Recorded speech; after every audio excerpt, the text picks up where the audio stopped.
Namo tassa bhagavato arahato samma sambuddhassa. Namo tassa bhagavato arahato samma sambuddhassa. Namo tassa bhagavato arahato samma sambuddhassa.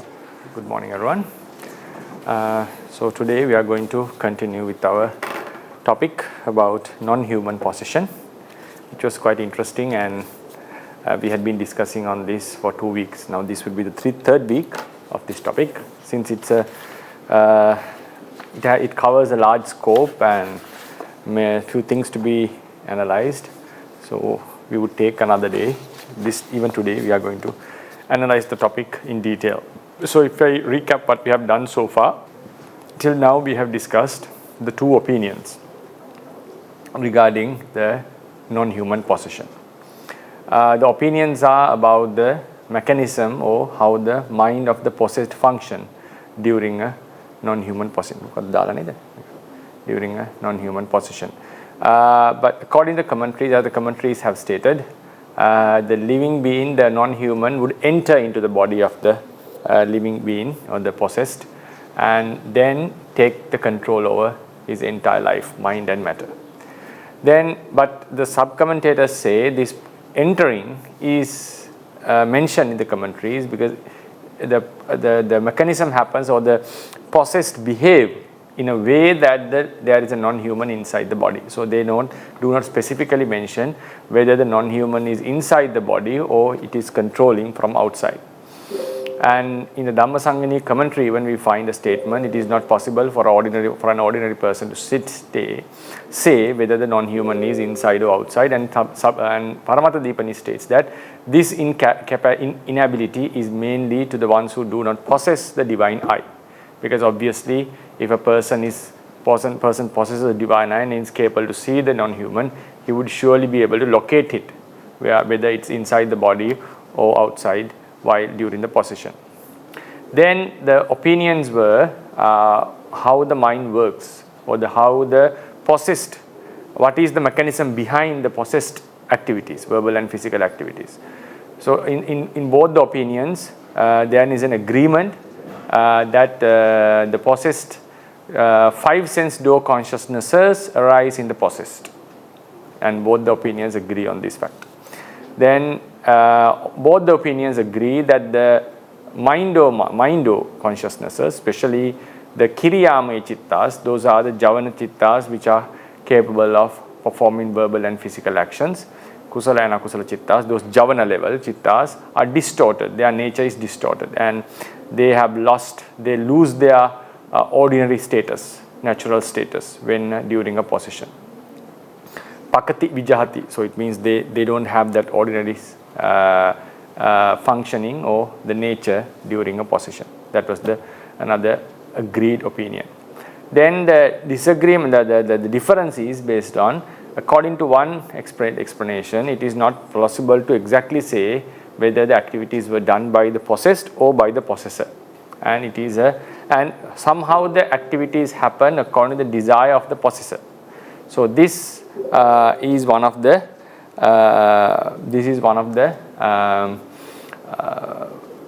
incomprehensible phenomena of the karma vipaka iddhi. It's not possible to grasp the idea entirely and explain what is the mechanism behind it. But somehow the desire of the possessed is working through the desire of the possessor is working through the possessed body. So it means the possessed is acting weirdly, and others would not be able to figure out what is going on because his body is acting according to the intentions of the possessor. Then the second opinion says the actual activities are done by the possessed consciousnesses of the possessed. Based on the desire of the possessor, the actual activities were done, the body is moving by the consciousnesses of the possessed. According to the first explanation, it is not possible to exactly say what is going on, but somehow there is a intervention or the effect of the possessor's intentions. So in the first opinion, there is an explanatory gap. We are unable to explain what is going on exactly. But in the second opinion, it is the possessed mind that is working according to the desire of the possessor. Then we talked about few stories where possession has taken place, has taken place in ancient, in our literature. Sometimes the humans get into the bodies of the living beings and act according to their desire, and some even had avenged the past activities done, crimes or misdeeds done by some others. The best example is the Bahya Daruchirya's case. He was killed by a cow possessed by a female non-human who had a revenge because of one of the deeds that were done upon her by him and his friends. Then sometimes they do get into the bodies or possess the living beings in order to satisfy their nutriment requirements. It is also mentioned that in present days some non-humans get into the bodies of others and ask for food and ask for some requirements, and sometimes they even ask for merits according to some stories in present day. In the Buddha's time, there was an incident of a monk being possessed by a non-human, and the monk eating or consuming raw flesh and blood, and commentaries state that actually the one who ate and one who got the benefits were the non-human, and after satisfying its desires it left the monk. Then sometimes they possessed into us or into the living beings in order to convey some messages, and that's the best story was a Sanu Samanera story. So he possessed into him and prevented him from disrobing, and the non-human was the mother of the past life.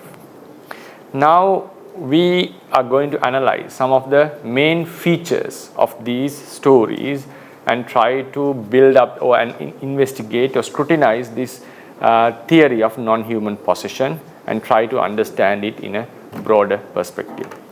So I have given you a handout. It's a complete handout of the non-human possession. I just wanted to keep all the information in one handout, so during the lecture so I can refer to the past notes if necessary. So 175, the numbers are actually messed up right now. It's very difficult for me to get into the numbers at the moment. According to the information presented, it seems that in some of the stories, the possessed being carry no memory over the period he or she was possessed by a non-human. So according to Sanu Samanera's story, he acted weirdly, being possessed by a non-human, and when she left, when the female non-human, who was the past mother of his past life mother, when she left, the Samanera didn't carry any information or memory over the period he was possessed, and he just asked what has happened. He was just baffled by the surroundings that he was experiencing suddenly. Then the other villagers and the present life mother had to explain him what happened, and then he got to know about his value, and he remained as a monk and attained arahantship soon. This is a sutra mentioned in the text. He did not carry any memory over what happened. So that's the normal procedure. When someone is possessed, they cannot recall what has happened. In the Jivaka story, when Jivaka was studying under the teacher, Jivaka thought that he is studying from the teacher, but the teacher felt that there is some sort of a divine intervention while he was teaching, because he knew what he taught was not what certain things that he taught he hadn't known before. Therefore, he knew something strange was going on, and maybe because of the speciality of the student, somehow the teacher had a certain sense that there was something fishy was going on, something strange was going on. And in this story, it seems, we can assume, because the commentary is not explicitly mentioning what has happened there, it seems like there was a occasional possession going on, and otherwise the Sakka would have presented certain ideas or objects to the mind of the teacher. Either way, somehow, and this has happened occasionally because the teacher was not completely possessed by a living being or the Sakka, because he was acting, he was aware that he is teaching Jivaka. Or maybe there was an occasional possession that certain phrases of time he cannot recall what has happened, and suddenly he remembers when he is teaching and he felt there's something strange going on. Or maybe he knew that what he was teaching, he was partially aware of what is going on, and he knew that he is teaching something that he doesn't know. Somehow, in this story, which way we interpret, because it's not explicitly mentioned what has actually happened, it has not been scrutinized very sharply. Somehow, the teacher was aware about the divine intervention. Then the question comes, did the teacher remember what he taught? And if he could remember what he taught Jivaka, he would also be come to the equal status of Jivaka, because he would also remember most of the things that he had taught. He would remember, and he would also have an equal or more knowledge, or at least to that level, a knowledge that Jivaka possessed. So we are unable to give exact information because these are stories recorded in books. So somehow, in most of the cases, it's very clear that the possessed does not carry any memory over the period he or she was possessed. Then, yes, so how could we explain this phenomenon? So I'll just read the handout. The being cannot recall any of the actions performed and words spoken. Sanu Samanera, according to the commentary of the Sutta, could not remember anything that happened during the period he was possessed by his past life mother, actually. His past life mother. It is mentioned in the Sutta that the female demon had asked the Samanera's present life mother and villagers to convey her message to the Samanera when he wakes up after she leaves. So even she knew Samanera is not aware about what is going on. The entire body and the life was under her control. When Jivaka was studying medicine under the teacher, the goat Sakka possessed the body of the teacher and taught him medicine. According to this story, Jivaka thought that he learned from his teacher. However, the teacher assumed that Jivaka learned with a divine influence. This shows that Jivaka's teacher was not fully unaware of the divine intervention in him while he was teaching. It is also possible to assume as an alternative to completely possessing the teacher that Sakka time to time possessed the body of the teacher and presented objects related to medicine to his mind. Whatever it is, you can have alternative opinions on this. But always keeping aligned with the Theravada fundamentals. So the point what I want to emphasize is, in most of the cases, we'll just leave the Jivaka's case as a special case study. And in most of these cases, the possessed cannot recall what has happened. The possessed cannot recall what has happened. Then, the next point.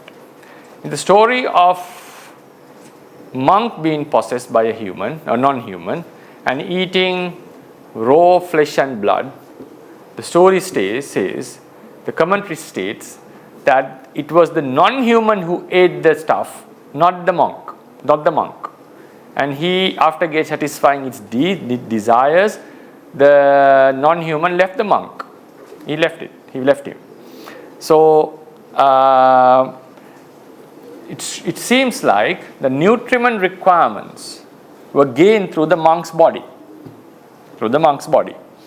Now, two things we can assume. First is, if the nutriment requirements were gained, the consumption of food done by the monk had caused aharaja rūpas to arise in the non-human's body.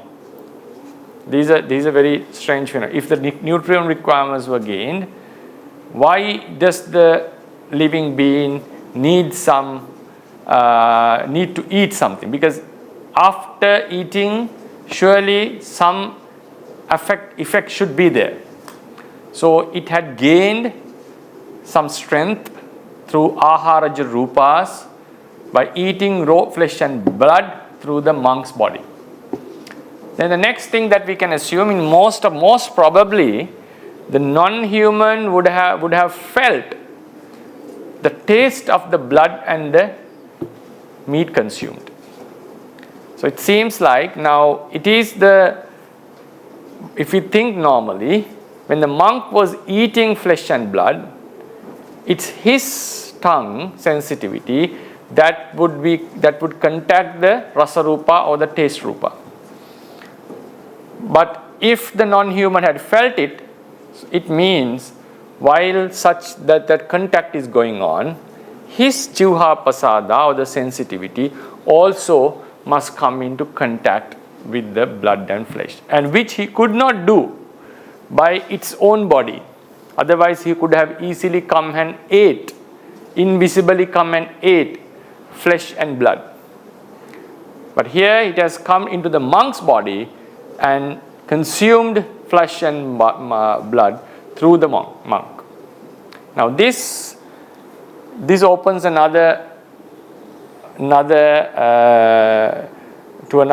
way of thinking. Was it actually that the non-human could eat such flesh and blood, being a non-human in its own figure, or was it just a strong desire that it had? Because it could not fully eat the food, but only when it comes into the body of a human or the monk, it could come in contact with flesh and blood. Otherwise he could have done it easily, coming in the non-human figure as well. If it couldn't do that, then there is some kind of how it means like the hard stuff or the flesh and the blood. How could it? It seems like it is not able to consume or get the benefits as we do. Then the question comes, it also says in some stories they do eat urine, excrements, saliva, phlegm of the humans. So what kind of contact is going on such occasions? And why it was necessary for the non-human to possess the monk and just eat it? So is it that the non-human could have consumed some flesh and blood, but the effect or the feeling or the tasting of the feeling would be different from experiencing from the experience that it would have while doing it through the monk's body? So these are things to be discussed. So somehow it seems, as the commentary states, it had gained his requirements. So two things we can assume. Either the jivha vijnana of the non-human had arisen and ahara rupas had arisen in the non-human, or otherwise it was just a strange feeling that it possessed the human being and it was the human who consumed the flesh and the blood. This was the monk, and the non-human had only had a mental satisfaction while it didn't get any physical effect. That is another alternative. Sometimes beings do have certain weird feelings. Instead of it getting actual effects or benefits from this consumption, it was a mental satisfaction that he possessed a certain being and that being ate the flesh and blood, and it felt like he was doing it. Maybe that was the reason. So it seems very unlikely. So I rather take the position that the physical effect was felt by the non-human. It seems ahara rupas has arisen in the non-human's body. Most probably jivha vijnanas would have occurred. It's just an assumption because we don't have much information about this. I haven't encountered much information about this. So in the Amanusswabhada Vattu, as the commentary states, the flesh was eaten and the blood was drunk by the non-human, not the monk. It is possible to assume that the non-human had the nutriments to his body with consumption of meat and blood. It is also possible to assume that the non-human tasted the flavor of the meat and the blood while consuming. In terms of Abhidhamma, it is not a fault to assume that the non-human's body was strengthened by the ahara rupas produced by the consumed flesh and blood. And we see a similar phenomena going in the fetus. While the fetus is in the mother's womb, the food that the mother eats produces ahara rupas in the baby's body. So a similar phenomenon is highly possible, highly likely. Then the question comes, who does the karma? Who gets the karma? As very clearly mentioned in the commentaries and the sub-commentaries. It's a very strong fundamental. If a non-human possessed another being and do actions via his body, its body, the human being's body, the karmas will be accumulated not by the human, not by the possessed, but the possessor. It's by the non-human. The reason given is the possessed doesn't have the intention of doing those activities. Imagine the possessed would kill someone. Yes, while killing, there should be an intention, because intention governs the karma. Not the outcome is secondary in the end.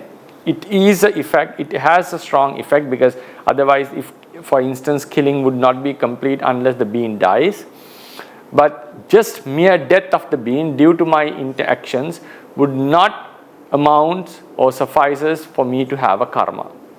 That's what happens when we are walking, we step on certain animals and they die. We being unaware, or sometimes we know they are dying but we have no option, especially while we are farming and so forth. In both these occasions, the person is not accumulating karma as long as he doesn't have the intention of killing. There's no adipaya, there's no chetana of killing. Therefore, the possessed, because the possessed mind was, the nature was completely jeopardized. It was, the function is distorted, interrupted, and it has lost its natural status. So therefore, the possessed doesn't have the intention of killing or whatever it is doing. It's been completely controlled, under the control of the non-human. Therefore, the commentaries and sub-commentaries are all unanimously agree on the fact that the karma was accumulated by the human, but the non-human, not the possessed. Not the possessed. So before we go into that, the previous statement, so jivha vinyanas, it means aharaja rūpas. Seems like aharaja rūpas have occurred in the body of the possessor. When in the story, it means some kind of a physical effect was there. Now, in the next point, karma. The possessor gets the karma.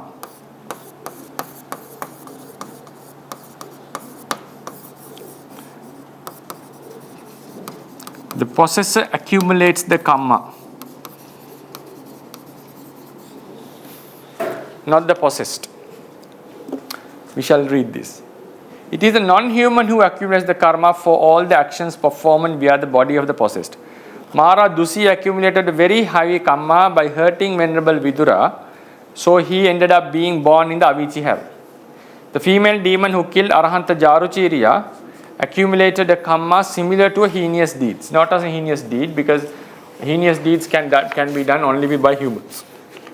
So the killing Arahant by a non-human is an action similar to Anantariya, but not an Anantariya. It's clearly mentioned in the commentary of Mara Tajjaniya Sutta that the possessed beings do not accumulate any karma for the acts done during the possession. Sache maro manussanang sarire adimuccitva evam kareya manussana akusalanna bhaveya maraseva bhaveya.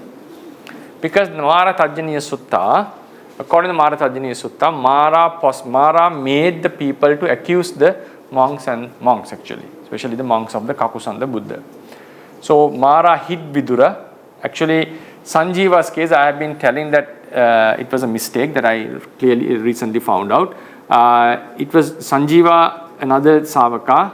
He was burnt alive. It was not the act of Mara actually. People thought he was dead when he was sitting in the Nirodha Samapatti. I have been expounding that it was done by the Mara because of misinformation that I had. And people burnt him while he was in the Nirodha Samapatti. Then he walked up from his seat after he was burned, after the fire has died, and then he walked safely. So then seeing this, people told him Sanjiva, who was born again. He was born again because it seems like he was dead and he was burnt, but actually he was in Nirodha Samapatti. He stood up and walked. So Sanjiva. So Sanjiva was not hurt by the Mara actually. So it was Vidura who was hurt by Mara hitting him, hitting his head with a stone, possessing a small child. So then what happened, Mara, before hitting Vidura, Mara started to accuse the monks using humans. And it was mentioned, because last time I thought my memory was wrong, it was the Mara who possessed the humans. No, it was not the Mara. Mara didn't possess him. He created certain objects. He made people to see certain objects. Like for example, when a monk is living in the forest alone, he made that, created a female figure near the monk. So people who saw felt like the monk is with a lady. He created male figures near the bhikkhunis. And he created the atmospheres, visual atmospheres. Like people see monks are in parties, monks are in concerts. And people lost the faith towards the disciples of the Buddha. And it was done by the Mara by distorting or creating certain objects and distorting the reality, what the people were experiencing, because they were seeing something that was not real. The objects were created by the Mara using his powers. So they saw as monks were involved in wrong activities that didn't suit the monks, and then people started to accuse. But what happened was, even though they were misled by wrong objects, they were accusing actual monks, and most of them would have been noble beings. Because of accusing monks badly, they ended up being born in the woeful states. Many people ended up born in the woeful states. And Mara did a huge damage to the faith of the people, and also it affected the people accumulating wrong karmas. Because even though they felt it was wrong, because according to what they saw, they have accumulated karmas. So it's not an excuse. It's not an excuse. Because if you are blaming a person, for example, it's a very good example for all of us. We think because of an image created by a human, non-human, or because of our misunderstanding, or because the circumstances have caused the issue, or because of some misinformation, we believe that the person is wrong and we accuse the person. We accuse the person. If we do it with anger, it's an accusation. And if it was done to a good person, obviously the karma would be there. It doesn't matter that we may be honest, but if we do it with dosa, with anger, the karma would be accumulated based on the quality of the person. So therefore, most of the beings of that era, during this incident, when the Mara was creating this issue, ended up being born in the woeful realms. So the commentators say, what has happened? Was it that the Mara possessed the living beings and accused? No. If it was Mara, this is the point. If it was the Mara who possessed and accused, akusala, only the Mara would have gained the akusala, not the humans. Not the humans. That's why he says, Sache maro manussanang sarire adimuchitva evan kareye. If it was the Mara, if Mara had done that, having entered the body or possessing the bodies of humans, manussanang akusalang na bhaveya, the akusala would not be to the humans. Mara seva, it's only to the Mara. The main reason why the possessed does not accumulate karma for the acts done during the possession is the lack of intention to perform those acts. Manussanang akusalanga bhaveya tesang tadisaya abhisandhya abhavato. This word abhisandhi is normally translated in some dictionaries as adiprayo, aviprayo, that is the intention. Intention. So I assume, I consider this, because it's a very, not a common word in Pali, abhisandhi. It's not commonly used normally. So abhisandhi here refers, according to the dictionaries, that intention, because there's no detailed explanations about this sub-commentary literature. So manussanang akusalana bhavaya tesang tadisaya. So they would not accumulate the karma because they don't have such abhisandhya, such intention of accusing the monks. Avesakassa anubhavena avattitassa chitta santati viparivattati vutto vayamatho. This has been explained previously in the sub-commentary. Avesakassa anubhavena, by the power of the possessor. Avittassa chitta santati viparivattati. The mind process of the possessed changes or distorts or loses its natural status because of the power of the avesaka. So what has happened is, even though the words were uttered by the possessed, the body of the possessed is saying the words, if he has been possessed, it doesn't have the intention of accusing, and it's the possessor who is accusing. So it means the intention is in the possessed. That's why the intention is in the possessor, the amanusa. That's why it is accumulating the karma, not the possessed. The possessed is just uttering the words without such an intention. So this is the point here. So karma is accumulated by the possessor, not by the possessed. Then what happens? Wholesome, now we are going to analyze this point. So only the possessor accumulates the karma. But it doesn't mean that the possessed doesn't have consciousness. Yes, possessed have consciousness arising. So what type of a consciousness is there? And with these consciousnesses, he is accusing, for instance. Accusing or killing or doing a certain activity. In the Mara Tajjaniya Sutta's case, it was not the Mara who possessed and accused, it was the people who accused, having wrong perceptions due to the objects they saw. But if it happened or something happens during a possession, it is the possessed that who accumulates the karma. It is the possessor who accumulates the karma, not the possessed. Right? Wholesome or unwholesome qualities which arise in the mind stream of a certain being are outcomes of various factors such as yoniso manasikara, ayoniso manasikara, virya, anusaya and upanisaya of that mind stream itself. So if akusala and kusala arises in myself, it's due to the causes in myself actually. Arammana and others are secondary stuff. The main reason for kusala and akusala is our own yoniso, ayoniso manasikara and so forth, and it's something internal. The notion that another being completely taking over the control of the mind stream of a living being and producing wholesome and unwholesome qualities seems not matching the basic fundamentals of the Theravada teachings. It's not possible, according to my understanding. It's not possible a possessor would possess the mind of a possessor and cause unwholesome consciousness to happen in the mind stream of another being. It doesn't work like that. The consciousness of a certain being happens mainly due to the internal causes of the being itself.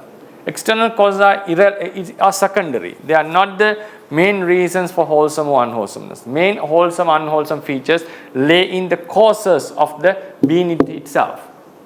So it's not possible.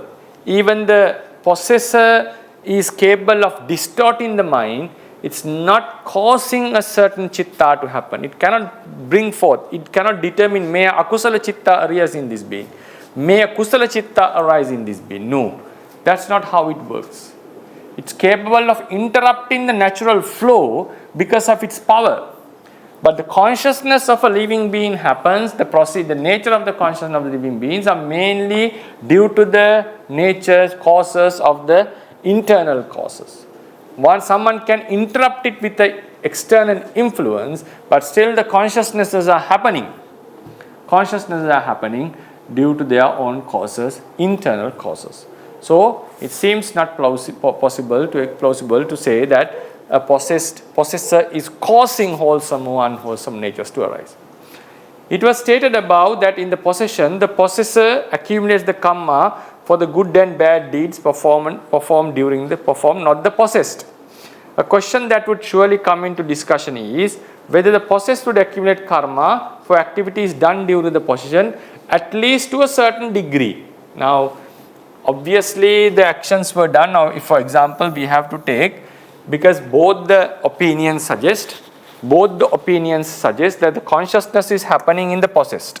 It's not in the bhavanga stream. Because I'll also talk about that. To lose the memory, the mind doesn't need to be in bhavanga always. It can happen while the mind is in a viti process as well. So both the opinions are of the agreement that mind or processes are happening.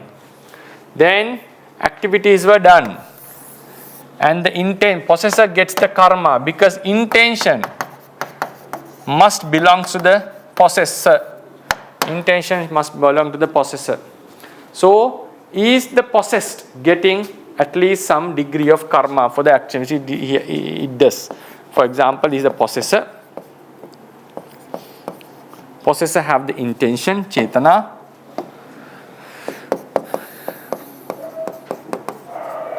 And it interferes, it influences the mind stream of the possessed. And consciousness are happening. And then verbal and physical activities are going on. Right? So this is how the entire thing goes. Consciousnesses are arising. For these activities, does the possessed accumulate any karma? Because these activities were finally triggered by the possessed consciousness, according to the second opinion. We are more focusing on that. We'll try to analyze this later further. During the possession, it is obvious that the possessed loses the natural state of his or her mind. So these minds have lost the natural status. That's obvious. It has lost the natural status. So I'll go to another. I think it's better to go to another. Okay. Possessor has the intention, chetana. Then it's influencing the mind of the possessed. And with the mind of the possessed, somehow actions are done. Combined action with the possessed. And it's also obvious, it's mentioned clearly, that the mind of the possessed loses its natural status, falls down. It's not natural at the moment. At that time, it is more likely for the mind to incline towards unwholesomeness. It's obviously when such a distortion is going on, it's very unlikely like the possessed would maintain a wholesome mindset because of this interruption. But that is not, it's not that the possessor is causing unwholesome chittas to arise. You cannot bring forth consciousnesses by your own power. What the possessor is doing, it's giving a very strong influence so the mind cannot function properly. It's like when we hurt someone, badly hurt someone, it's natural the mind would, now if we give some anesthesia medicine, the mind would not be able to function properly, and it would most probably go into the bhavanga state. Because you can interfere the mind process by external forces. So likewise the possessor with his power influences the mind of the possessed, so it loses the natural status, and it's very likely that it would incline towards the unwholesome side, but still it's not that the possessor is producing the consciousnesses. No, it's doing some external influence, so it's most of the cases the mind would not be able to remain in the wholesome side. But it's not guaranteed that it would always be unwholesome, but it seems it's very likely that it would fall into such level. However, it seems not fitting to the fundamental to say that the possessor could completely make the possessed to perform activities such as killing. During Devatopasanharana dreams, another fundamental we find in the commentaries, what the deities do is present various objects to the mind of the being who is at sleep and make it to take the objects. It is not making the mind wholesome or unwholesome. So even deities can bring certain objects to the mind, so it doesn't. So the person who is sleeping would see them. Obviously, wholesome and unwholesome consciousness would arise based on the nature of the object. But the deity is not making the mind wholesome or unwholesome. Here also his possessor is not making the mind wholesome or unwholesome. Due to the influence, it loses the natural status. So then it is not making the mind wholesome or unwholesome. When the Buddha was residing in the city of Veranja, Mara influenced the citizens' minds, so they did not recall the Buddha, and his disciples were spending the vasa in their city, and they must offer them food and treat them respectfully. So he influenced the minds of the beings, so they didn't recall that incident. It was not that they made consciousness of the citizens wholesome or unwholesome. It restricted their mind. So they did not recall that the Buddha is living in the Veranja, and Buddha's karma also had an effect on it. So they didn't recall, and they completely forgot. Especially the Veranja Brahmana who invited the Buddha for vasa didn't recall the Buddha throughout the whole vasa. It was a very strange thing that was happening. And if the Mara prevented citizen taking such an object, it seems more accurate to consider that the possessed does not accumulate any karma for activities done during the possession. It seems like these consciousness must be wholesome or unwholesome due to the anusaya present in the being. That's different. What I'm saying is the possessed doesn't accumulate karma for the actions that it is doing during a possession. And that's the commentators and sub-commentators are also unanimously agreeing.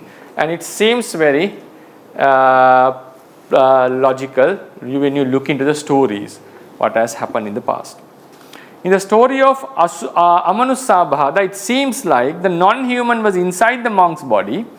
That is why it left the monk when its desires were satisfied after consuming uncooked flesh and blood. For example, now we go back to the story. So it seems the ahara rupas have occurred in the possessor, and it got satisfied. So this is another very vital point. So this story seems like the Amanusa was inside the body.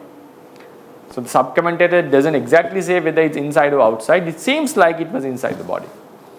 Because that's why if the Amanusa had ahara rupas, if it could satisfy its nutriment requirements, it has to be inside, because the food went into the body of the monk, and monk can only when the possessor is inside the body, he could have got the benefits out of the digestion. So it seems. So there's another point. So the karma is not accumulated, and it seems like the possessor is inside the body. Seems. We take the fundamentals. Seems like the possessed was the fourth point, but we cannot bring it as an exact fundamental because the books doesn't say it. Seems like the possessor is inside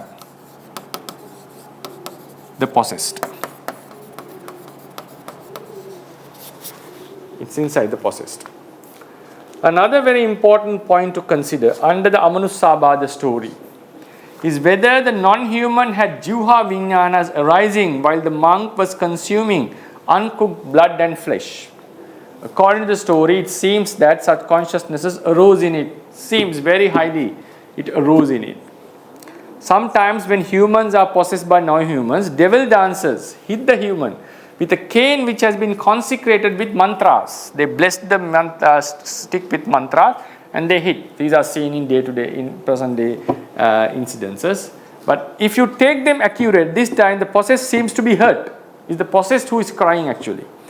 If such phenomenon is taken accurate, I have no guarantee on this, but if you take them, because even there is no scientific proof of a non-human possession, but we stand on the fundamentals of Theravada. According to that, it is possible. So when a devil dancer is hitting a possessed being, and if the possessor is shouting, it seems like the possessor has felt it. It's the possessed who is being hit, felt by the possessor. 5 sense door consciousness are arising in the non-human regarding objects contacting the body of the possessed. So if the possessed body is being hit, but is felt by the possessor. It's a very interesting phenomenon. And we take the story of the monk who was possessed, and it's very likely, it seems like the body, the non-human got the requirements, nutrient requirements, and it seems like it also had the jivha vijnanas arising, feeling the taste. And so if this is taken accurate, if you bring them as solid information, this is possible only when the sensitivities of the non-human are sensitive to the object striking against the body of the possessed. Because in order for the kaya vijnana to arise, so object has to contact the kaya pasada of the possessor. And the object starts striking the possessed when the possessed is eating. It's the possessed who's been hit. But if jivha vijnana, kaya vijnana is arising in the possessor, it means these strikings also must strike the sensitivities of the possessor. For this to happen, the possessor has to be inside the body of the possessed. Otherwise, this is not possible. You cannot feel a pain when if the possessor is outside the body of the possessed. The possessor would not have the same feeling of touch, taste, or smell. No, it's not possible at all. I don't think it's a good fundamental to be established, because then we have to consider a lot about the basic fundamentals of Theravada. That's what is important. That's why we must be knowing now, when we are creating explanation, we have to always base ourselves in the fundamental. You cannot violate the fundamentals. If you are violating fundamental, you are just saying something that we desire. So it's very important that we establish a very strong fundamental information, and we have to be very solid on this fundamental. Otherwise, you cannot bring a solution. You can just say opinions, but in order to give a solid saying that this is like this, one has to be very strong in the fundamental and to have a very clear understanding about this. So it seems like if the consciousness are arising, five sense door consciousnesses are arising in the possessor due to the object striking the body of the possessed, it's only possible if the possessor is inside the body. So this is another fundamental that it seems like plausible to establish. Now, then we move on to another. Now we shall analyze the accumulation of karma by the non-human possessor. Now these are the basic fundamentals. These three are solid fundamentals mentioned in the books, and this is another plausible fundamental. Now we are going to analyze the accumulation of karma very deeply. See the following fundamental related to verbal and physical karmas. I shall read, and most of you will be able to understand this. One does verbal and physical karmas through kamma dwara. Kamma dwara is the doors of karma. It's not vijnana dwara. Kamma dwara are the doors that help to perform karmas. There are three karma dwaras, two vinyati and the consciousness. 6 vijnana dwaras are the 5 sense bases and the mind door. Mind door is all consciousnesses, but normally in VTs we talk about a bhavanga chitta. But fundamentally every consciousness could be a mind door. Okay, now we are talking about kamma dwaras. There are two physical kamma dwaras. Leaving aside the consciousness, we have two physical kamma dwaras. Vachi vinyati, which is the vachi kamma dwara, and kaya vinyati, which is the kaya kamma dwara. Those vinyati rupas are found in chittaja kalapas. We have studied them. They are arising according to the intention of the doer. Because chittaja rupas vinyatis modify the chittaja rupas according to the intention of the doer. In the ultimate sense, vinyatis are under the influence of chetana, and the body behaves according to the vinyatis. If vinyatis do not arise, verbal or physical activities would not take place. So vinyati is another important factor. So these actions to happen, we have to bring another point here, vinyati. You take this as the body. For example, body is performing. Vinyati plays a huge role. Without vinyati, actions cannot be done. It's another basic fundamental. I have given you the references. Even the influence of viññatti to the karma is not among the 24 paccayas. There is a causal relationship not explained under the 24 paccayas. So we have to always keep it in mind. Not all causal relationships are not explained under the 24 paccayas. No. This is another very important point. How viññatti supports the karma. Because without viññatti, karma, verbal and physical karmas cannot happen. We shall look into the second opinion related to non-human possession. Now we shall look into the second opinion. Don't forget that second opinion is, remember the second opinion. Okay, we can go to the page, second page. That's why I printed the entire thing, send the entire thing. Second page, the second opinion. As consciousnesses pertaining to the five senses, which arise in the possessed body during a non-human possession, belong to the possessed being, or the five sense door consciousness belongs to the possessed being. There's no argument. But we established that possessor is also having some panchadvarika chittas, it seems, right? Kiriyame chittas too belong to the possessed. So according to the second opinion, five sense door possessors, minds and the mind door processors, also which can perform verbal physical activities, belong to the possessed. What happens during a possession is that those functioning consciousnesses lose their ordinary status due to the power of the non-human. But it is the possessed who is doing that. It's the possessed consciousnesses that do the actions. According to the first opinion, it's not possible to say whether it's the consciousness of the possessor or possessed who does the activities. But both the theories accept the idea, it behaves according to the intention of the possessor. But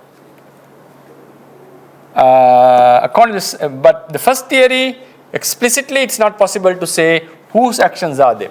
Are they conscious of the possessor or the possessor? According to the second opinion, it is the possessed consciousnesses that are doing the activities. The possessed consciousness that are doing the activities. Now we are going to analyze this based on the theory of karma.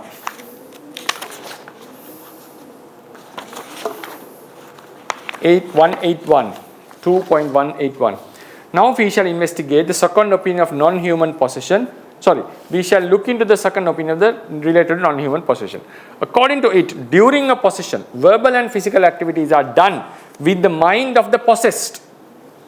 Actions are done by these consciousnesses. Those consciousnesses involved have lost their natural status and they act under the influence of the non-human. Questions to be asked here are, if a living being is killed, for example, if killing was done, example, if the living being if a living being is killed during a possession, as in the case of killing Bahya Daruchirya, whose chetana was involved? Whose chetana is dead?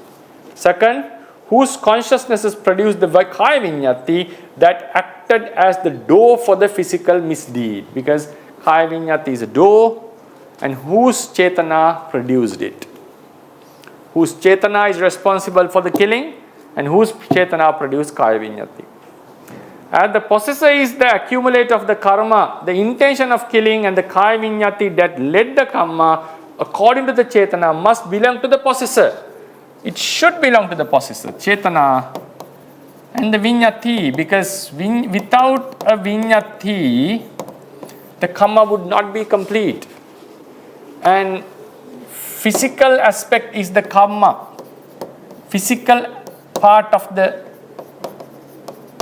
in order for this to complete, there should be a physical part involved. And this physical part has to be produced by the viññatti. And that viññatti must be produced by the chetana. That's a normal procedure. So it's a kaya karma in that sense. So it seems like both have to be produced by the possessor. So I'm going to challenge this one even. This argument. When you look into this, if the possessor is accumulating the karma, chetana has to be the possessor. There is no argument in it. Otherwise, he would not be getting the karma. Then whose viññatti is this? That's the problem. So it seems like it should be the possessors. As the commentary of the Mara Tajjaniya Sutta and the commentaries of other related stories suggest, deeds done during a possession are accumulations of the possessor, and he or she is the one who has to experience the results of the karma. It's the possessor who is going to get the vipaka. Now we shall revisit the second opinion on non-human possession based on this information. We are going to reinvestigate this second opinion. As for the second opinion, since consciousnesses which perform verbal and physical acts belong to the possessed, the intention which accomplished the act of killing and the performed physical activities, the intention which accomplished the activities, killing, and the performed physical activities must belong to the possessed. Now, if these were done by the possessed, there should be a certain chetana of the possessed. And forget about the actual intention of killing. If the activities were done by the possessed, based on the jhana factors and all these, in the end, the activities were done by the possessed. For example, if this is how the being was killed, this consciousness should at least have an intention of lifting the arm and hitting here. Otherwise, the act would never happen. So, what I mean here is, even though it doesn't have intention of killing, there should be some intention behind these activities, and those intentions should belong to the possessed if the consciousnesses responsible for the act were of the possessed. That's the point here. I'll repeat this. As for the second opinion, since consciousnesses which perform verbal and physical acts belong to the possessed, the intention which accomplished the act of killing and perform physical activities must belong to the possessed. But it is clear that the possessed does not accumulate karma for verbal and physical acts done during the possession due to lack of intention. Therefore, whatever chetana that arises in the mind stream of the possessed must not be an intention of killing. So, there has to be a chetana, but this should not be the killing intention. Otherwise, it would be getting karma. It cannot be a killing intention. But there has to be, according to the second opinion, these are the consciousness that do the activities, and but it cannot be killing intention, but otherwise it would have accumulated the karma. In simple, the possessed does not have the intention of killing. If the second opinion is to be taken accurate, chetanas of the possessed must just be intentions that merely perform physical acts without intending to kill, and kaya vinyati arises according to this chetana. So, if we are going to take this opinion as accurate, and to avoid the karma of the possessed, but the actions were done by the consciousness of the possessed, so it has to have some intention, otherwise you cannot perform an act, physical act. There had to be fundamentally some intention, and that intention should not be killing because the possessed is not getting any karma. So the second opinion can be interpreted as follows. Now, what we are going to analyze now, specifically rephrase the second opinion. Intention of killing is found in the chetana of the possessor. No argument in it. This is the killing intention. That's why it is getting the karma. But the physical act is done by the chitta rupas of the possessed. So these activities were done by the vinyati or the chitta rupas of the possessed because its body is doing the activities. Right? So those chitta rupas are produced by the kiriyamaya javana chittas of the possessed. These consciousnesses are producing the vinyati rupas.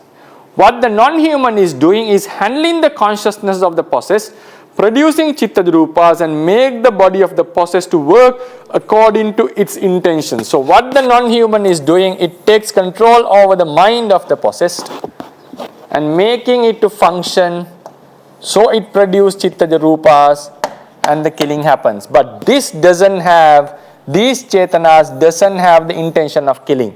It just have the intention of performing a physical act without knowing what it is doing or without having that evil desire.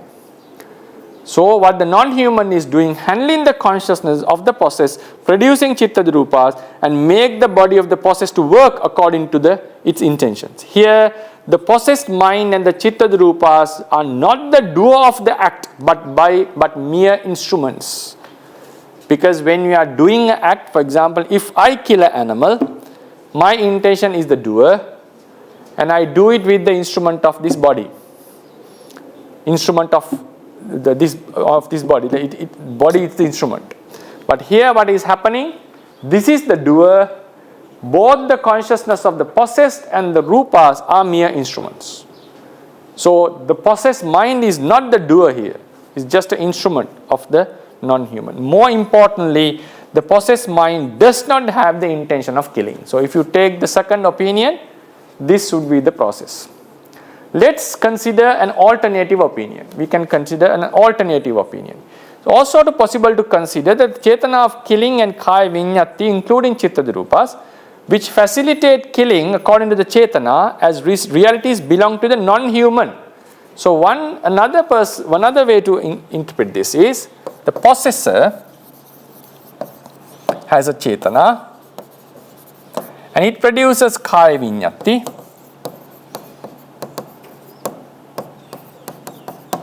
including chitta-rupas, and the body belongs to another being. That's the point here. The body of the possessed is being controlled by the chitta-rupas of the possessor, so it kill. So it kills. That's the point. So the chetana, the kaya vinyatis all belong to the possessor, but these vinyatis are influencing the body. So it's like, because the creature is inside the body and this body is moving because of the chitta-rupas of the possessor. This is another very vital bold move, because this has another big problem, because these are two different entities. That's the point here. These are two different entities. Here what happened is, even though these are two different entities, it's influencing the mind. The actual activity happens in the same unit. This is one unit actually, because the body belongs to the possessed, the mind belongs to the possessed. The body of the possessed behaves according to the mind of the possessed, but that mind is being regulated by another person. So it's a mind-mind intervention is there. It's not the mind of this person is intervening in the body, but here it's a different case. What has happened here is the mind and the physical bodies, it means kaya vinyatis, or you can say just the mind, is influencing the body. In the previous case, mind of the possessor is influencing the possessed, and the possessed mind works with its body. Here what we are talking, the mind of the possessor influences the body of the possessed. This is the difference here. This is the difference here. And it does intermediate state. Kaya vinyati is produced by the possessor. It is possible to consider that the chetana of killing and kaya vinyati, which facilitates killing, including chitta-rupas, according to the chetana, as realities belong to the non-human.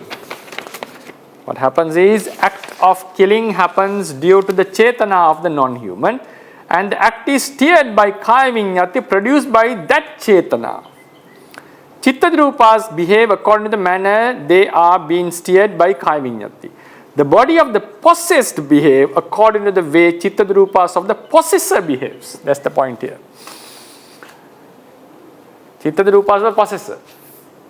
Because we cannot bring, this is the not problem. Someone can argue, can't we make intention, the mind belong to the possessor and the chitta-rupas belong to the possessed? No, this is impossible. I would not go into that statement, because you cannot produce the chitta rupas of someone else by our consciousness, and then it means it's not a chitta rupa actually.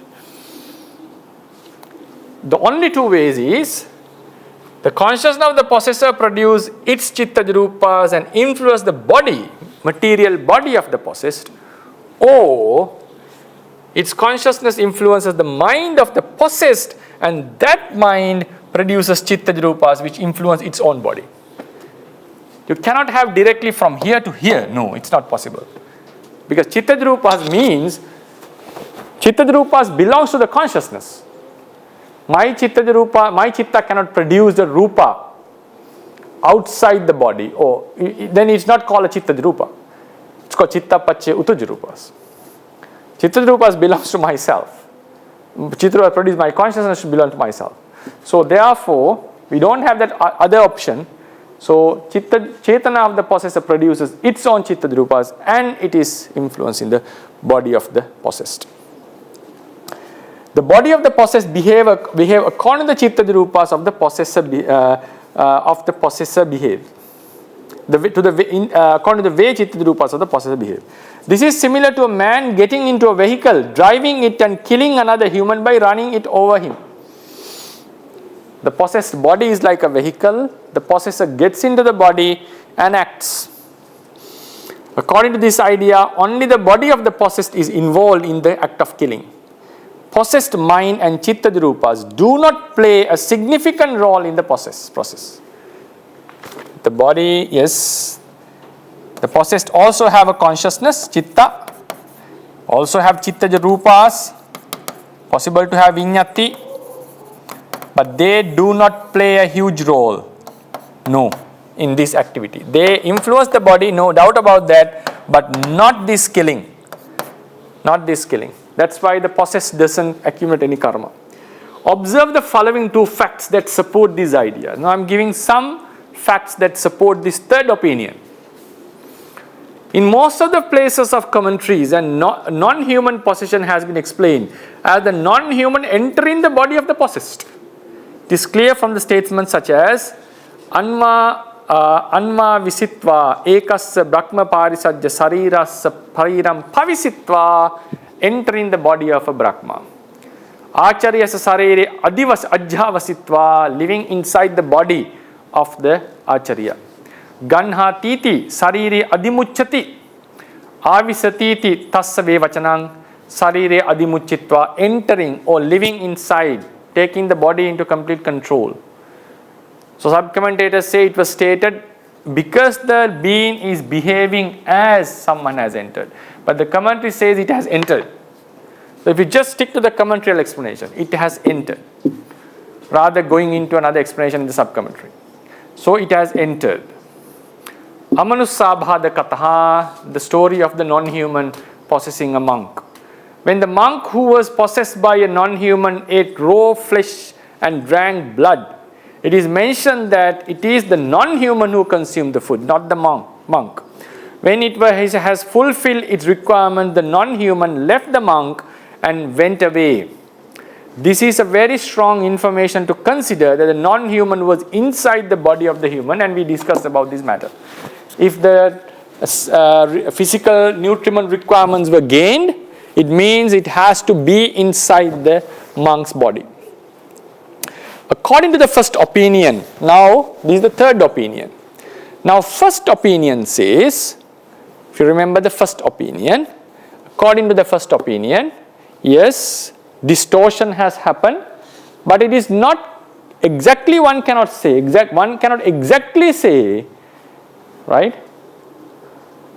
One cannot exactly say whether the acts were done by these consciousnesses or them. According to the second opinion, they were done by the consciousness of the possessed. Now third opinion says it's done by the consciousness of the possessor. First opinion say you cannot have a clear, you cannot exactly say. So but what the very important point is here. According to the first opinion, there is some room for the third opinion. Because first opinion says you cannot exactly say whether the actions were done by the consciousness of the possessor or the possessed. So it means there is a possibility, according to the first opinion, it may be done by the possessor's consciousness. You cannot exactly say. You cannot exactly. Either it has to be one of them, right? Or it has to be a combination, whatever.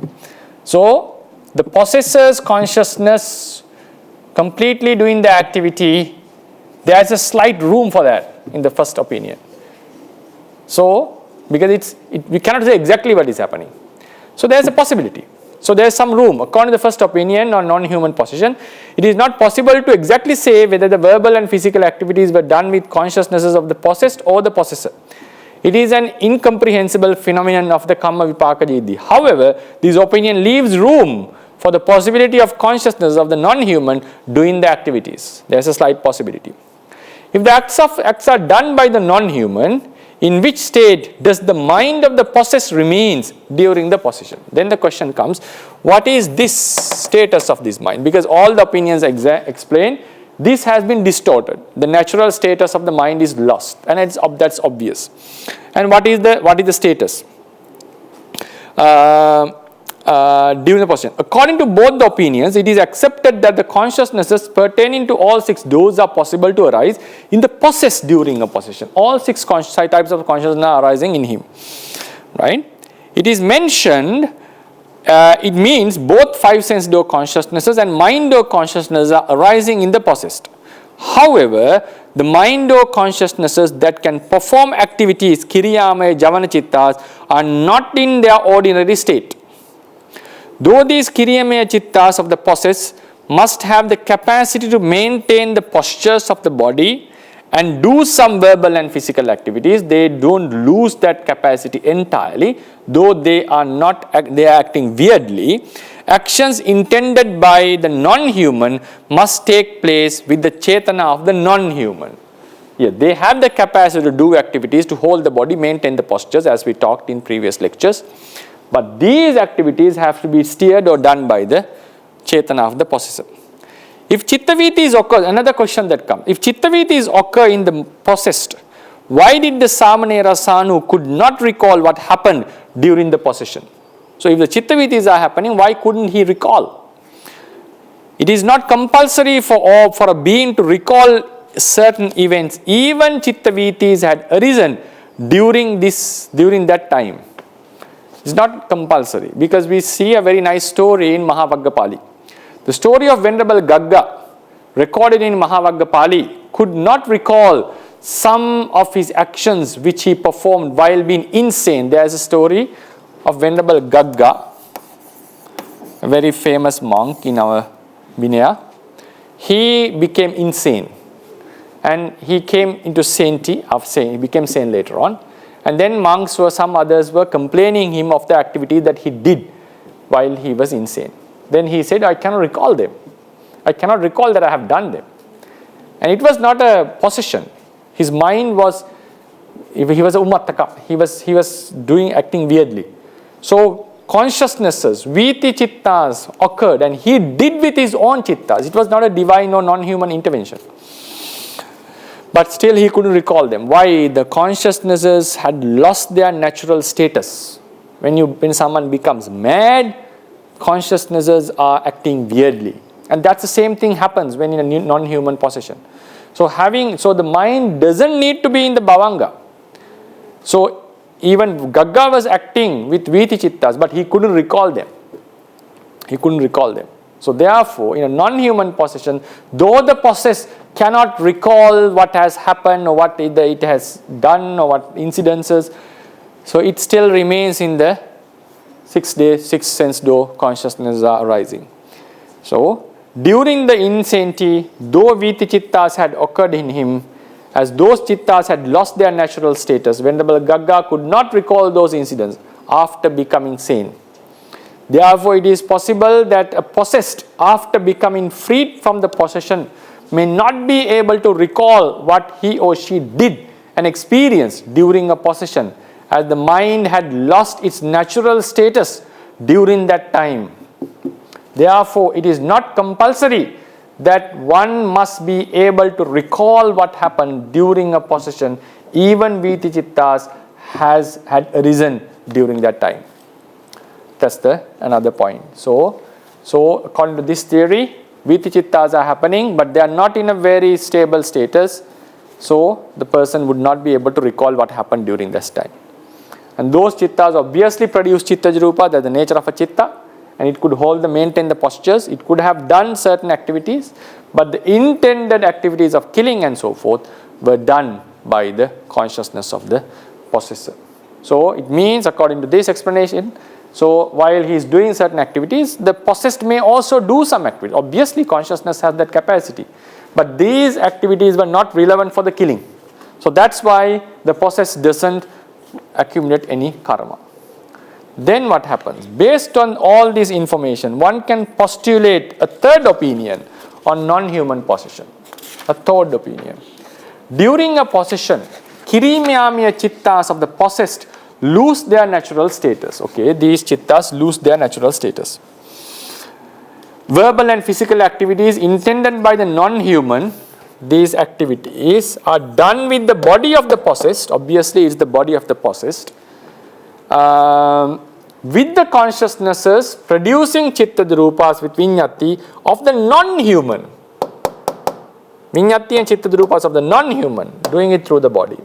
Who had entered the body of the living being. Here it has entered. That's why in order for the chitta rupas to make the body move, the non-human has to be inside. No doubt about that. It has to be inside. Producing chitta rupas vinyati of the non-human who had entered the body of the living being. Some objects contacting the body of the living being, like certain pottabha, rasa and all these of the living being, are also felt by the consciousness of the non-human. That is also possible only when the non-human is inside the body. Then what happens? This opinion too has an issue. Actually, it has few issues, right? One issue which I am not going to talk is non-human's body is very subtle, and chitta rupas are much subtler, subtler than his own ritu rupas. How could these chitta rupas make the strong gross body of a human to move? That's another question. So it means there is some kind of a material intervention, because actually what is happening is material intervention here. Though it seems like a mind-body intervention, its mind is producing material of the possessor, and these subtle material are causing the activities. So the problem that comes is not about this. It's about the Bhinna Santana, two different entities. Can chitta rupas produced by someone's consciousnesses make another being's body to perform verbal or physical activities? That's the big question. Both the mind and the matter of a living being exist as one single unit. So consciousness, this is the body, and this is the chitta. They act as a one unit actually, though they are two different elements. So that's why chitta produces chitta rupas in the entire body. It influences the whole body. It acts as a one unit. So that's why the chitta intends to bend the arm bends. So it is as a one field actually, though they are two different elements. Both the mind and the matter of a living being exist as a one single unit. Therefore, the body of the living being behaves according to the being's intention of the mind. Moreover, objects contacting the body of the living being are filled by the consciousnesses associated in the being's body. Due to this interrelationship, mind-body relationship, mental and physical elements of a living being are collectively called nama-rupa santana. Nama-rupa santana. Santana means a unit that has santana, interrelationship. When things are interrelated, that's called a santana, though they are different elements. Two different beings possess two distinct nama-rupa santanas. Even here, there are two different distinct nama-rupa santanas. But here the problem is quite little. I'll come to that point. What is happening? According to the third opinion, mind and the chitta rupas of the non-human makes the body of the possessed work according to its desire. and some objects contacting the body of the possessed are felt by the consciousnesses of the possessor as well. That can be okay. That one we can consider if it is inside the body, the objects that are felt to the body of the possessed also felt the subtle body of the possessor.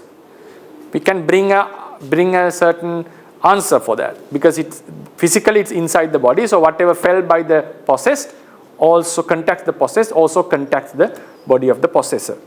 Okay, but the problem is, how could the consciousness of chitta rupas of someone else moves the body of someone else's? Technically, this amounts to one nama rupa santana interfering with another nama rupa santana. So nama rupa interfering another rupa.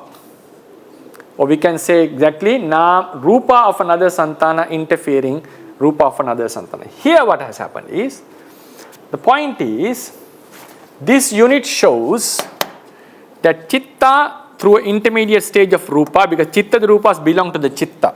They are just outcome of a chitta. It's like when you light a lamp, the heat is felt. So it's just a part of the chitta, you can say, outcome of a chitta. With this chitta rupas produced by the chitta, the body moves. So there is a huge relationship with the body and the mind. And they are one unit. That's why they are one unit. So here what we are doing is, we are interfering because the body acts according to the intention. So here the body is moving according to the intention of someone else's. So normally it's mind to body of the same being. Here it's mind to body of another being. Mind to body of another being. We can just avoid this body part because it's the outcome of the consciousness. Actually what is happening, we can say the mind is interfering of another one's body. But here what is happening? Here it's completely taking control of the possessed. So it's a mind-to-mind relationship is going on. Mind-to-mind relationship. But the actual actions are happening. Mind-body issue can be solved here. Mind-body issue, the body is behaving according to the mind. The one unit is found. This is interference to the entire unit. Interference to the entire unit. So interferes to the mind, and then the unit is finally happening. But here what has happened is, while the unit is, this is the unit of the possessed, interfering comes only to one part, while this part remains irrelevant to the body. Some mind is influencing the body and behaving. That's the problem here. That's a problem, and it's a huge problem. If you may not feel it much, but it's a huge problem. It's a mind-body issue because one unit, you have to act as a one unit. So this one unitness is broken here. One unitness is broken here. May see now the problem here is, here the unitness is not broken. It's an external interference to the mind, and then this unit relationship is maintained of a living being. Here it's been broken. Some other mind is influencing the body of another being. Therefore, it is questionable whether such phenomenon as explained under the third opinion is possible according to Theravada fundamentals. But there's a glimpse of hope here, because we have some information, a few stories of dead bodies behaving in such a phenomenon. But it's still a dead body, so we cannot guarantee it, but still it is supporting the third opinion. It's supporting the third opinion. What is it? Parajika Pari reads a story in which a non-human possessing its dead body of the past life and chasing a monk. Okay. A monk, a man who was attached to a garment means a cloth, died, and the dead body was clothed by that own garment, in that garment, and it is said the peta appeared in the body of the dead body. So one can be born in the same body. It's a very weird phenomenon. When the Buddha was alive, a man who was strongly attached to one of his clothes died and was born as a peta in his own dead body, clothed in that garment. A monk who was in search of a pansakula garment saw this body and took this cloth. The Peta asked monk not to take his cloth. The monk did not listen to his request and took it. At that time, the Peta made the body to stand up with his power and made it to chase the monk.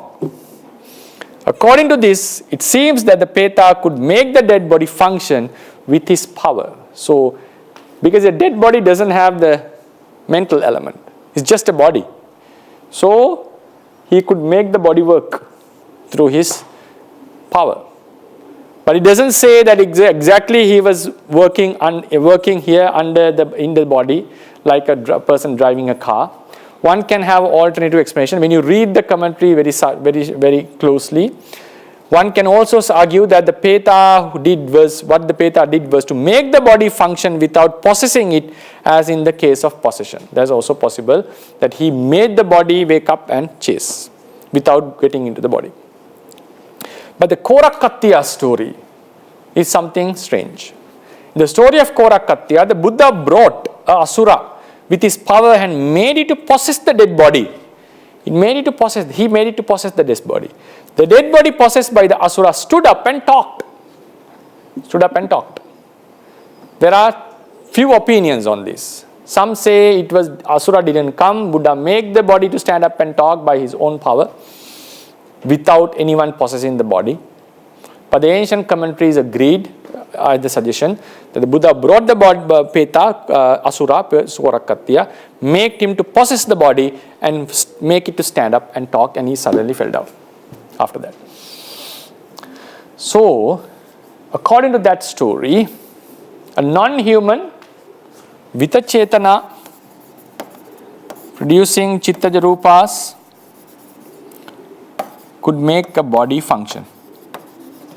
Or it is also possible you take out these Chittaja Rupas away and by its own power it could make the body function.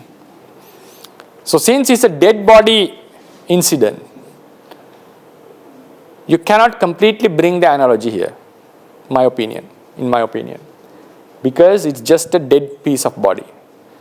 So getting into it and functioning seems not a big issue, big deal. When the living being is there, we can see its consciousness is fully involved here, because the opinions always suggest consciousness is active, not in the bhavanga state. And still it is acting as a one unit. So therefore, could another one's consciousness interfere this mind-body relationship and cause the body to behave? That still remains a question, in my opinion. According to these stories, it seems that a non-human can make other bodies act and talk with their consciousnesses and mind-born matter. It means it seems possible for one Nama-Rupa Santana to interfere with another Nama-Rupa Santana, according to these stories. However, it must be noted that both the stories explain incidents related to dead bodies. We need to consider deeper whether the same principle is valid when it comes to a living body with consciousness. Right? So these are the ideas. So I brought another third opinion. So it seems one may say that the third opinion is more agreeable. One would say the second opinion is more agreeable. Third opinion has the capacity to explain how the possessor accumulates the karma and not the possessed, and some other information. But the second opinion can explain how the mind-body relationship is maintained very clearly, because there are no problem, because it's acting, and only the mind of the possessed is lacking the intention, but actual intention is with the possessor. But there is a very weird phenomenon going on, mind-to-mind interaction. But here, it's a mind-to-body interaction of two different beings. It's also a very strange phenomenon. But according to this explanation, we can easily explain how the karma was accumulated by the possessor, not by the possessed. But according to this explanation, the mind-body relationship can be maintained.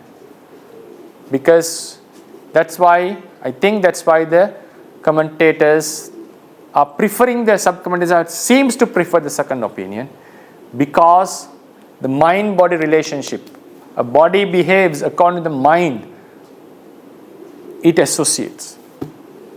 Even in hypnotizing, whether we make someone to behave it differently, the body is moved by your own consciousness. This santhana is very vital. Unfortunately, we don't talk in Abhidhamma when you're studying these points. Santhana, the relationship between mind and body, it has to be explained completely different. It's not that two different elements are behaving. No, they are one unit. They are acting one unit, as a one unit. So mind is completely influencing all the elements in the body. All the elements in the body are influencing the mind. And you cannot separate them actually. You cannot separate them. So, what happens is, now, according to this opinion, it is possible. So, what happens, another way to think about it is, because it seems this first opinion gives a very safe definition. What does it say? Because it knows karma is accumulated by the possessor and the actions seems to be done by the possessed. So it's very plausible to say the possessed mind is working and doing the actions while the possessor is accumulating the karma.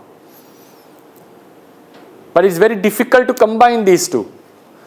So therefore they have said, rather than saying whether it's the possessor's mind or the possessed mind, we cannot exactly say whose actions are doing, whose mind is doing the action. But somehow the final outcome is, things have happened according to the desire of the possessor. Very difficult to explain the mechanism.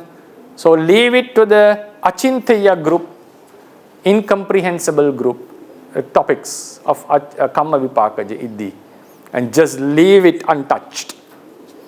Like for example, in quantum physics, we see particles behave like particles and sometimes they behave like waves. These things have not been solved. In the level, quantum level, particles have uncertainty. But when it comes to the big world, relativity, they are very precisely certain. You cannot bring them together. But it's obvious that the big world is made out of particles. It's not something new, something strange. But they behave differently. There should be some combination. They are trying, scientists are trying, but they have not been successful on this because it's very difficult to, if we insert uncertainties there, the particle could exist in any place. Because according to relativity, particles are energies. So if a reality could exist in various positions at the same time, possibility is there, it means energy is possible to be in all the places. This is one of the biggest problems, one of the biggest problems when you are combining these two theories. So likewise, here we come into a difficult thing to explain. Maintain the mind-body interrelationship and the accumulation of the karma. How could we maintain an explanation that fits? So some would prefer, in the end it's preferences, I would say. The sub-commentators, some ancient teachers have preferred to go with the idea, is the possessed mind who is doing the actions, but the intention, under the intention of the possessor, so the possessed doesn't accumulate any karma. And this is a new opinion. This was not mentioned in the commentaries. One can postulate that the actions were done merely by the possessor through the body of the possessed, and the possessed consciousness are arising, and they have no relevance to these activities. But so a karma was done, but then we have to think about this mind-body interference, because they are acting as a one unit. So you are interfering the body of someone and make it to behave strangely, while the consciousness of that body being overtaken, like it's been completely overtaken and the body is behaving according to the desire of some other possessor, which seems a little bit of a strange phenomenon. So that's why the first opinion is on the idea, better not to say exactly whose minds are working, but somehow the body of the possessed is working according to the desire of the possessor. So we give the final, karma is the possessor, activities are by the possessed, the body of the possessed, but in between mechanism is very strange to exactly say what's going on. So they stay in a very safe stance, giving a very general statement. So that would be the lecture here. This all shows that these are elements acting on one another. These are all possible when because there is a non-self phenomenon going. I took more than 1.5 hours. I just wanted to finish the lecture, and I give you maybe 10 minutes, 15 minutes opportunity for the question A, and I would like to conclude the class. Yes. May I ask my question? Yes, sure. Most probably, it seems that as things are, it seems that non-human, especially demon types, non-humans possess human beings, especially opposite sex, to get their libido or sexual desires gratified also. And my question, can a non-human being want to possess a human being, especially a Buddhist devotee, who is observing a precept committed to be remaining celibate? Possess means possess the mind. Yeah, probably possible. Only a noble being cannot be possessed. Putujjanas can be, but some Putujjanas obviously cannot be possessed if they are very powerful in their merits and so forth. It's possible to possess. There are two. Now, we didn't talk about another possession. Another possession is, we are going to talk it next week and conclude our lectures for this semester actually. There is another non-human intervention. Intervention is going into the body and also working upon the body. For example, there are stories where monks had sex with female demons who had subtle bodies. So our Parajika Pali is very clear on this. When not a monk commits Parajika, having sex with a female demon or a male demon, whatever. So according to the commentaries, some non-humans like Nijjhama Tanhikas, Kuppipasikas cannot be felt. Their bodies are very subtle and we cannot feel them. But some Vemanika Petas, yes, we can feel them and we can have physical interaction with them according to Parajika Pali to the level of sex even. And then how to judge whether the person has committed the Parajika or not. Sometimes we can see the non-human, sometimes we may feel it, but we may hear the sounds, but what matters is if you can feel it, if you can really feel that the non-human is here and it's you can feel that something is going on, and actually if the penis has entered any of the 3 parts, yes, and the monk appreciates that, yes, the Parajika would occur. So sexual satisfaction they may gain. Mostly it happens by having sex with the man or the woman. It's like humans are doing. So it's not possessing the mind of the person. It's just having physical contact with the human being. And yes, sometimes they may possess and do their sexual activities. So in Parajika Pali it's told, if a non-human is possessed and the monk have sex with someone, the monk is free from the Parajika, because it's not an activity done by the monk. If the possessed is responsible for it, even though the possessor is responsible for it, even though the possessed body had done the physical activity. So both are possible, possessing and getting their sexual needs, or having sex with the man or a woman as an external party, like normal animals and humans does. Then one may also possess another body for the self-satisfaction, because going into the body of someone whom you love in the previous life, or as due to attraction that the non-human had in the present life, would also give them some kind of satisfaction or pleasure. So it's also possible, because weird desires may come in weird beings. So it's also possible so they go into this body. So if they possess the body and had sex, yes, that's also mentioned in the text, and the monk is free from the offenses in such cases. Thank you very much. Towards the end of the lecture, you mentioned the word santana. May I ask, is it equivalent with the English word temperament? Sorry. English word temperament, you mentioned the word santana. My question is it equivalent with the English word temperament? No. Temperament is mainly your dispositions towards certain qualities. That can be towards lust, anger, delusion, wisdom, faith, and so forth. There are various, normally there are 6 temperaments, but you can extend it into a larger context. The ones who have inclination towards seclusion, one who is inclined towards making charity. Temperament can be various. Lots of temperaments. Ajasya can be there. Normally we find 6 temperaments, but you can explain it in various ways. So that's a mental aspect. Santana means, the definition of santana is any material or immaterial realities that are happening in generations or that are happening as a body, but they must have some sort of an interrelationship. They are related to each other. So then they act as a one unit. So the entire body, take away the Rūpa, the entire body is acting as a santana.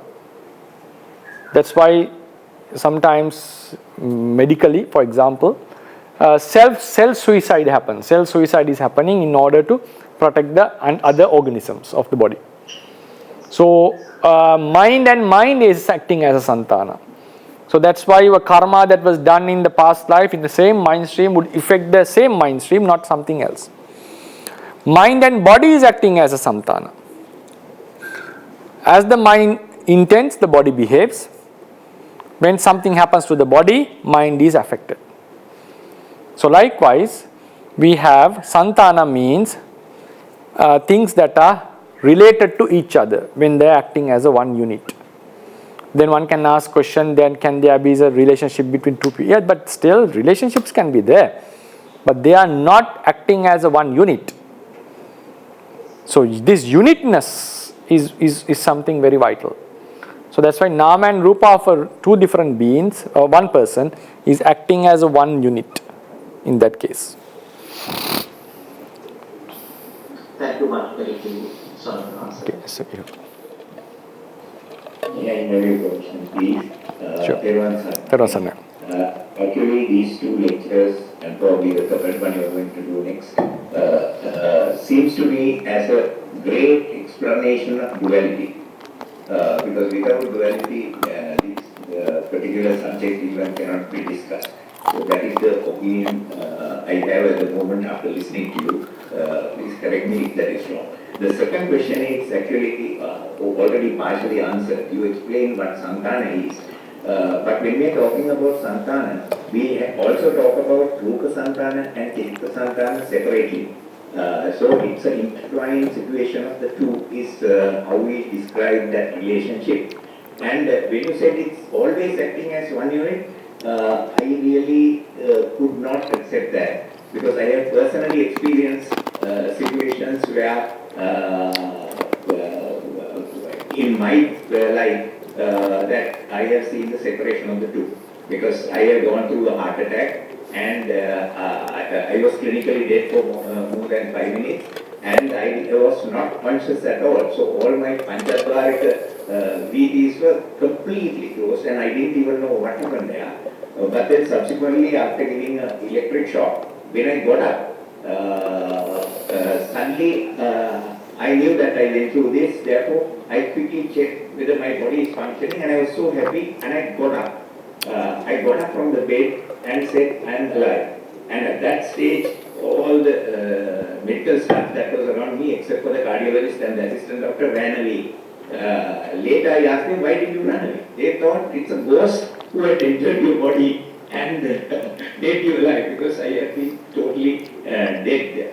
So that is to me, that is a very clear realization of Nama and Rūpa, and also seeing how the life can continue without the five sensation. Five sense to Panchabharika activities. So likewise, my thinking was, when you explain that the second or the third explanation may be, especially that Korakatya story. Body, as long as it is not deteriorated properly, it could be taken over by another power, and that's exactly what happened to Korakatya. So his dead body was there, but that Asura was called in to take over that, and the body got up and even spoke words to Sunakatta and said, look, now I am in that particular Kalakanjika Asura Nikaya.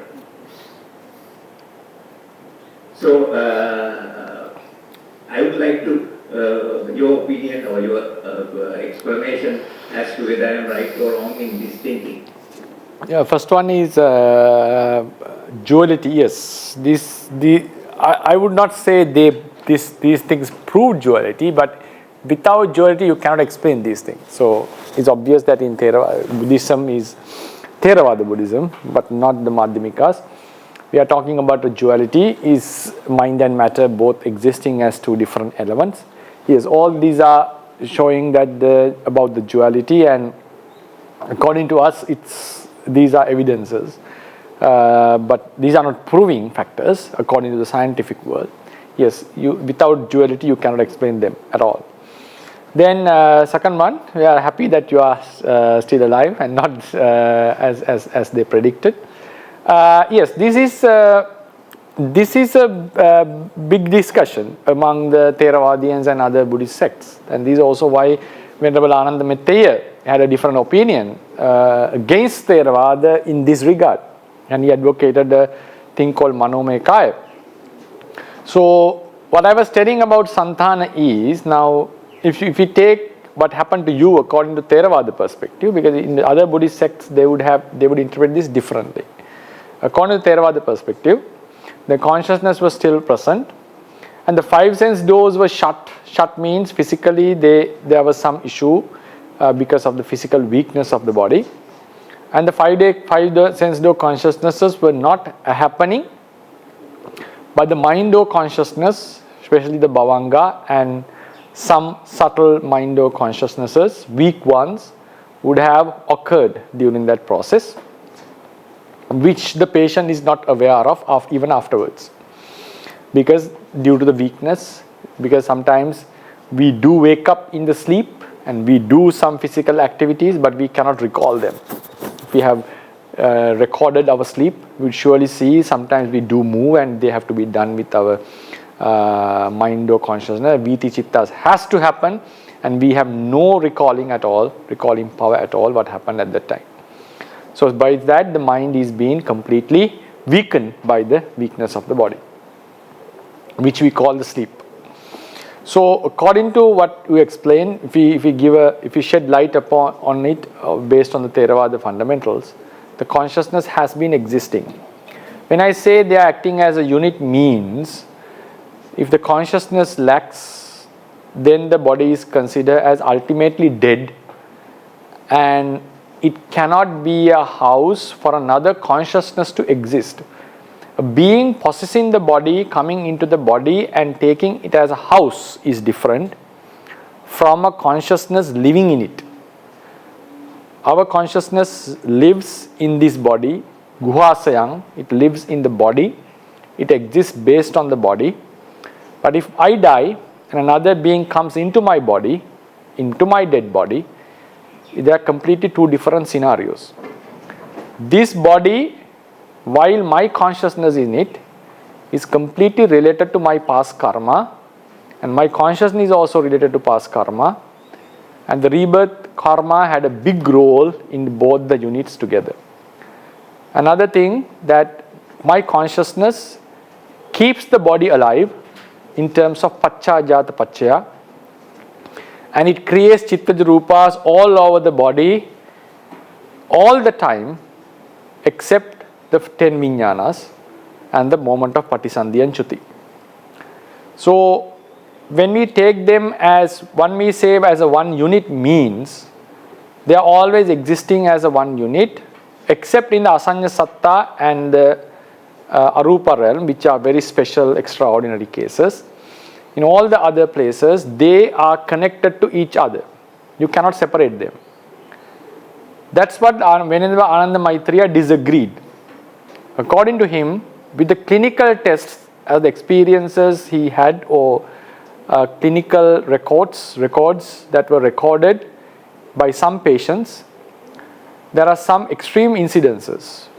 Some were clinically dead, and they could still observe what was happening in the medical room from a helicopter view, like they are looking from upwards, from upside. And some had, and he himself claims that he saw his own body from somewhat far away while meditating, and he again entered into his body, and he was afraid that someone else would take control of his body. So very strongly knowing that this is against the Theravada fundamentals, as his word goes, that he doesn't prefer this explanation of Theravadians, and he says he preferred that this idea of Manokaya, which was held by the Abhayagirians. I've not read that this came from that sect, but what he says is this was the first most disagreement based on Dhammam, because the first disagreement was based on Vinaya. That's how they separated as two different Nikayas. But the first disagreement arose based on this Manokaya issue. So as Ananda Maitreya is stating, the mind can be separated from the Uttujaka, physically separated from the Uttujakaya, but still that mind would be associated, because mind cannot exist without Kammaja Rupas. When the mind is traveling, it travels with an astral body. That astral body contains Kammaja Rupas, like in a divine being. So all the consciousness is associating with these Kammaja Rupas. It should be in the same figure that of our material Uttuja Rupas. And since consciousness is there, Chittaja Rupas are also happening in that figure, and obviously some Uttuja Rupas are also arising, like in Devas. If they happen to consume something afterwards, Aharaja Rupas may also arise. What is going out of the body are the Kammaja Rupa and Chittaja Rupas together with the consciousness, while the Uttuja Rupa remains as it is. So this is his opinion, and he brings them based on clinical experiences, and which is against the Theravada teachings, which the Theravada doesn't believe in. And it goes into the level of how the rebirth happens, why the reincarnation happens, why the Gandhabba is wandering in the surrounding, and so forth. And it also links to the Tibetan Buddhism, where they read the book of death after someone has died.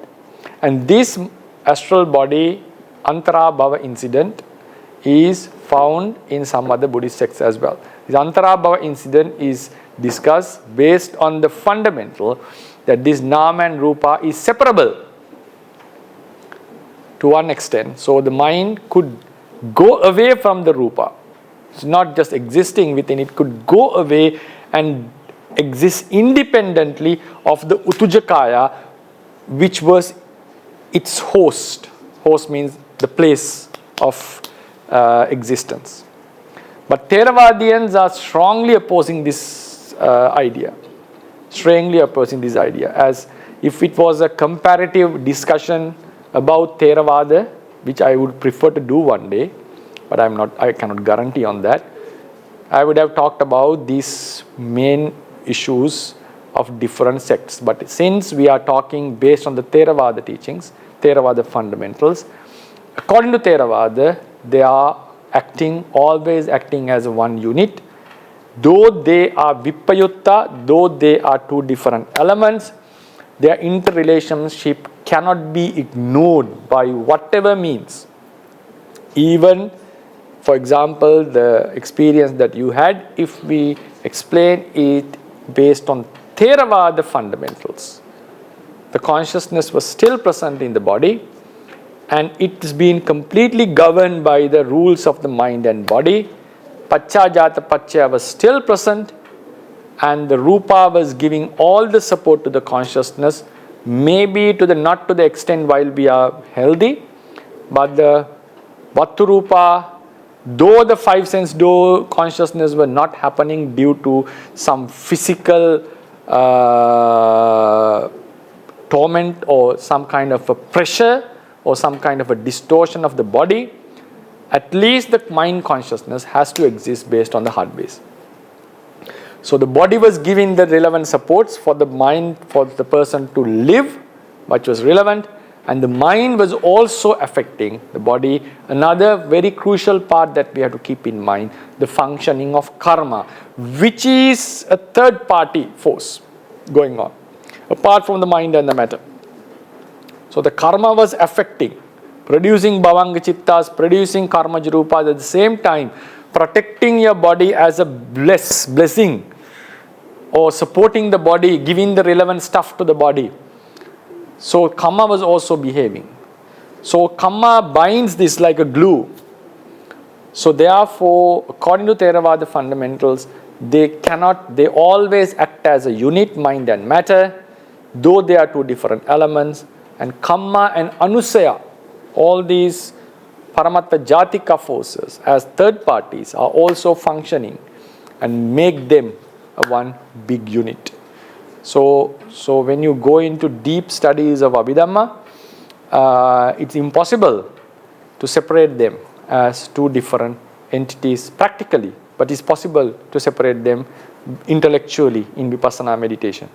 So that's why I was emphasizing on the fact that they act as a one unit, and in the third opinion, when something is interfering into this causal relationship, when you look into this based on information of Abhidhamma, it seems a little bit weird. So that's why I just also left without giving a conclusion regarding the third opinion. I won't take much time, but since you mentioned the Mahāvihāra story, actually I did not accept that at all.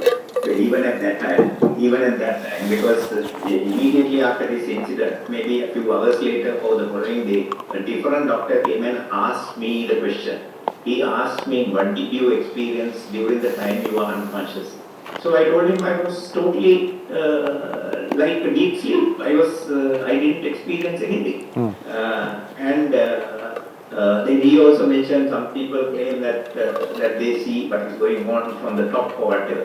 But to me that is impossible. Like you, I am also a 100% believer of Theravada. So without eye consciousness, without eye consciousness arising, how can they see?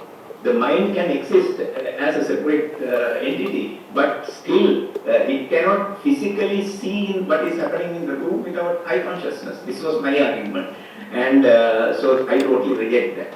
But I need to also ask you another very important point, because this was actually, I may be born with a very powerful Pratisandhi. That is why I continued even after that episode. I am still continuing my life after 20 years.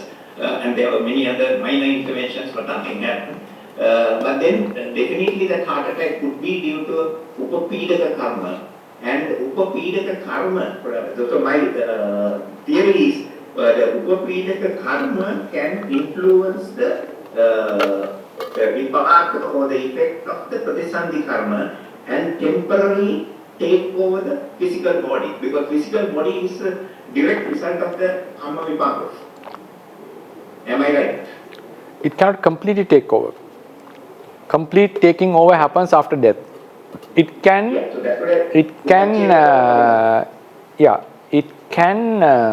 disturb the functioning. Complete taking over is not possible. Pratisandhi karma is the king of the life. If it is being chased away, then another king has to take away. It's like a president runs away or abdicate the seat, yes, then someone else has to. But it can be interrupted. Its functioning can be interrupted by a upapedaka karma. Upagataka karma also interrupts, and in the end it terminates. Then another karma gets it, either the upachita karma or there's different karmas. Yes, it interferes with the functioning of the upapedaka karmas. Clearly interferes the functioning of the karma, patisandhi karma upon the body. And I wish that you will be able to stay for another 40-50 years with this strong karma. I don't think Okay. I will do that. But anyway, thank you very much for this lecture. Initially, I was wondering why are you talking about this ghost and